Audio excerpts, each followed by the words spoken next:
गुरु जी शुक्राना गुरु जी। ओम नमः शिवाय। शिव जी सदा सहाय। ओम नमः शिवाय। गुरु जी सदा सहाय। संगत जी, आज हम पढ़ेंगे शिव पुराण में वीरभद्र और महाकाली की उत्पत्ति। आकाशवाणी सुनकर सभी देवता और मुनि आश्चर्य करने लगे, परंतु शिव जी की माया से किसी के मुख से एक भी शब्द न निकला। इधर भृगु द्वारा उत्पन्न अपने असुरों ने जब मार काट प्रारंभ कर दी तो शिव जी के गण भगवान की शरण में जाकर उन्हें माता सती के शरीर को त्यागना और युद्ध का सब वृत्तांत कहा।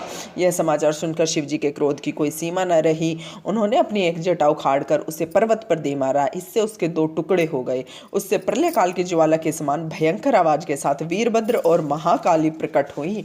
वीरभद्र ने हाथ जोड़कर शिव जी को प्रणाम किया और उनसे पूछा, मेरे लिए क्या आज्ञा है? यदि आपकी आज्ञा हो तो मैं क्षण भर में ही समुद्रों को सोख लूं, पर्वतों को भस्म कर डालूं, ब्रह्मांड को भस्म कर दूं और देवताओं और मुनीश्वरों को भस्म कर दूं।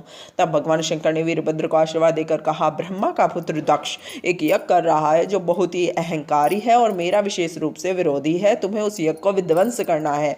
उस यज्ञ में शामिल देवता, गंधर्व, यक्ष आदि कोई भी बचने ना पाए। विश्व देवा आदि तुम्हारी स्तुति करेंगे, परंतु तुम उन्हें भी मारकर मेरे पास ले आना।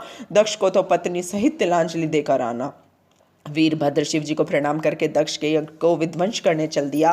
शिव जी ने वीरभद्र के साथ अनेकों गणों को भेजा। वीरभद्र शिव जी के समान रूप धारण कर रथ पर आरूढ़ होकर चल पड़ा। वह 100 हाथ लंबा था। उसके 10,000 सिंह जुटे हुए थे।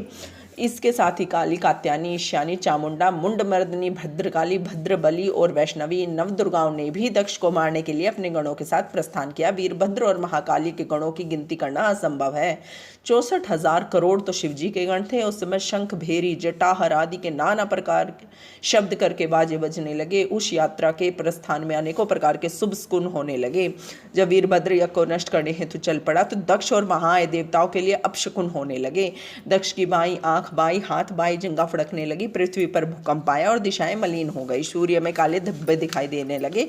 बिजली और अग्नि के समान नक्षत्र गिरने लगे। हजारों की संख्या में गीध दक्ष के सिर पर मंडराने लगे। यज्ञ का मंडप गिद्धों की छाया से ढक गया। गीदड़ भयंकर आवाज करने लगे। सब दिशाओं में अंधकार फैल गया। विष्णु आदि देवता भी भय से कांपने लगे। उस समय आकाशवाणी हुई, हे दक्ष, तू महापापी एवं मूढ़ी है, तुझे धिक्कार है। अब तुझे महान दुख उठाने पड़ेंगे। तेरे कारण यहाँ उपस्थित इन देवताओं को भी महान कष्ट सहने पड़ेंगे। इस तरह अपशकुनों से आकाशवाणी द्वारा भयभीत होकर दक्ष विष्णु जी के पास जाकर उनकी स्तुति करने लगे। जय गुरु जी, शुक्राना गुरु जी। ओम नमः शिवाय। शिव जी सदा सहाय। ओम नमः शिवाय। गुरु जी सदा सहाय।